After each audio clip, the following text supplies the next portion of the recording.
Hello everybody! I have an interesting experiment I'm doing today. This car is getting a lot of work done, putting a new turbo on it, all kinds of other things. One of the things I need to do while I have it all apart is take the up pipe that's not coated, it's not wrapped, there's nothing on it, it's just bare metal. In fact, it's the only part of my exhaust system that isn't ceramic coated. So of course I'm going to take that off and send that off along with the hot side to my turbo to see what, if any, difference it actually makes. So I have this infrared thermometer. Should work. Yep. So I'm gonna get underneath the car, take a quick temperature reading. I've just been driving around. I got into boost a little bit, but I didn't thrash on it. But I can take the exact same route once the up pipe's on and really see if it's making any difference or not.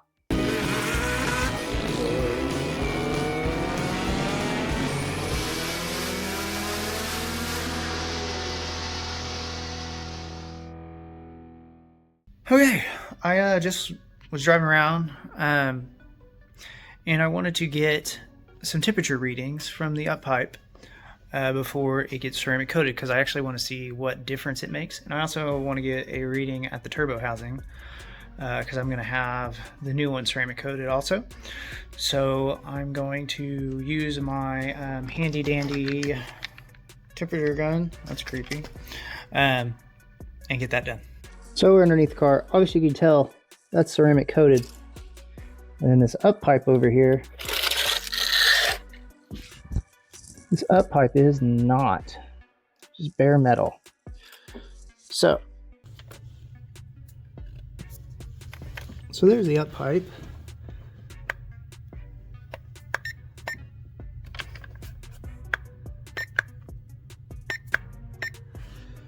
So taking some measurements, that light's a bit much, isn't it? And basically we're sitting at close to 300 degrees, it looks like. Let's see what that one is. That was definitely not 126, I can tell you that.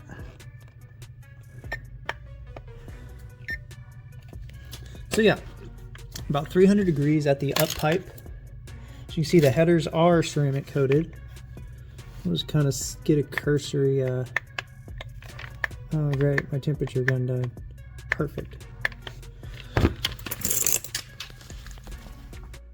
The ceramic coating obviously makes a difference because the header is quite a bit cooler. So this is just kind of the before I rip this off and then take it in to get ceramic coated. Okay, so the next thing I want to see is how hot this, oh man, my turbo blanket has seen better days, I think. That's probably time to replace. So I want to see how much the temp on our hot side is. If my, okay, 440, 457. Okay, so we got 300 on the up pipe, 457 on that. That's after driving around for about 15 minutes and getting into full boost 2 or 3 times. So we're going to get that ceramic coated and figure out how much that helps. Here's the new turbo. The hot side is slightly bigger. So I fully expect to have the hot side slightly bigger. So I fully expect that if I did not ceramic coat this hot side at all, that we're not going to get quite as much compression as we are on the other one. So the temp may never reach the same on this one, but we're going to take measurements anyways. Okay, so I've got to get the up pipe out of this car. We're swapping the turbo out anyways, along with the standalone ECU and a couple of sensors. So we've got to kind of tear into the car a bit to get all that stuff done. But first, I've got to get the up pipe off this car and the hot side off the new turbo. And I'm going to have those ceramic coated for our experiment purposes, and plus it's going to help mitigate heat in the engine bay. Okay, so I got my stuff ready to take. This is a obviously modified Perrin up pipe that the well was coming off of for that Perrin thing. And here's the new hot side. Also, here's the old hot side. Just for comparison's sake, it's only slightly bigger, but it is bigger. 0.82 AR. This one is definitely a 0.62. 0.63, I'm sorry. The other thing I also have to do is get this taken to a buddy to get lopped off and have him weld a new pipe onto it.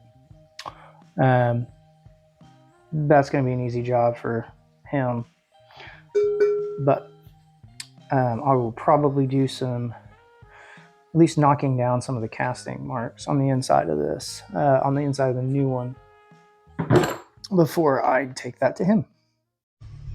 Okay, we got the parts in tow. We are on our way to Jet Hot, a place I've been before, and some pretty cool guys. So we're gonna go drop this stuff off.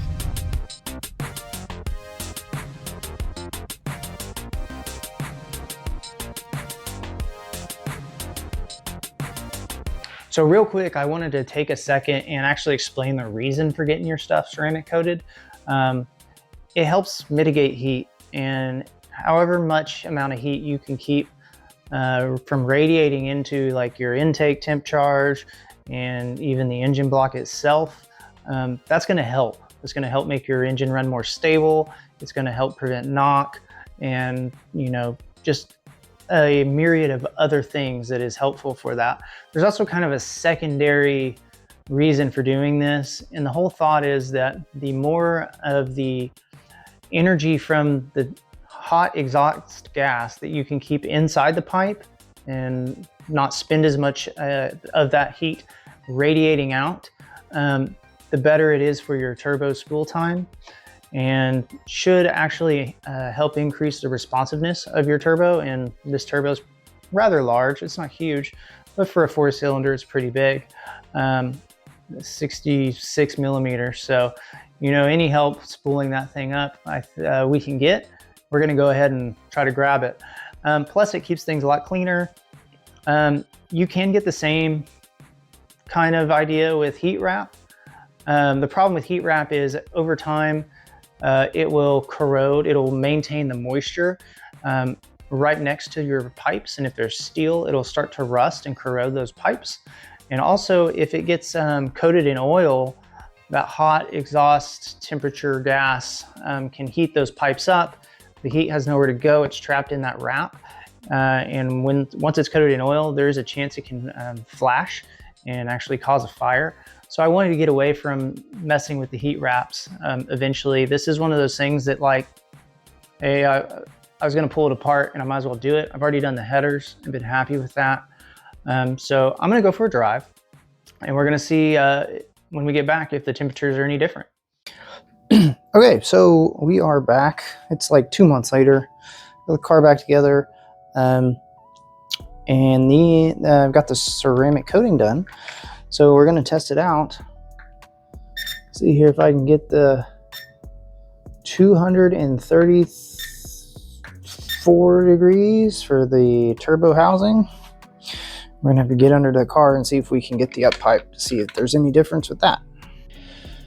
Okay, you can kind of see if we can get the, there we go. We're showing 114 for the up pipe. Again, 118. That sounds about right. As you can tell, there's a bit of an oil leak going on from my turbo, but